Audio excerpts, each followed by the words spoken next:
It's not only 4 years ago, it's 4 managers ago.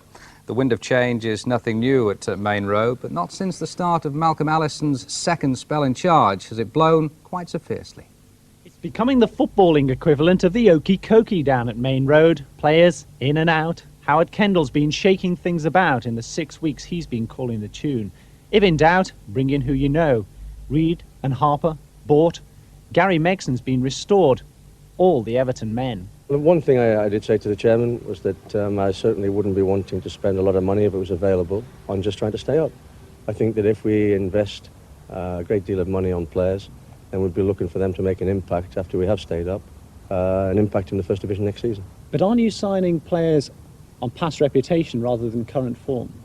I knew the players of the old, yes, when I was working in the country with Everton previously, and I had a great deal of respect for them. I think that there was a great number of young players here, a lot of players who had sampling the First Division for the first time, and it was a very difficult situation for them. And I think if you can bring in some experience and bringing in players that know my work and know what's expected of them, and that reduces hopefully the time of putting something together successfully. Wayne Clark's the latest Goodison old boy to sign up. His arrival has fueled speculation that Clive Allen is about to depart, but Howard Kendall maintains it's purely that, speculation. It's a very difficult situation. I mean, that Clive has been substituted, I think, 3 times. I left him out once. I'm looking possibly for a little bit more from him. But I was delighted with his performance at Millwall, although he had one good chance near the end to win it for us. I mean, he was in the right position, and I thought that he worked very hard at Millwall. Adrian Heath is another player that's been connected with Manchester City this week. How close are you to a deal there? No, pure speculation. I mean, what I did when I came back was to talk to managers about certain players and possibly the availability of the players. And yes, I can confirm that Graham Taylor was one manager I spoke to, but there's nothing any further on that. What about this joke amongst the fans that the next move will be to change the shade of the shirt to darker blue? I've not heard that one, you know.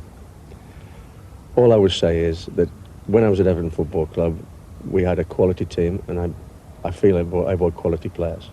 And why not go for quality once more? Manchester City fans are very protected towards what they term their kids, the Hinchcliffes, the Lakes, the Whites. Is there a danger you might have to sell one of those players to finance more buys? I hope not. I mean, I certainly don't want to lose good players.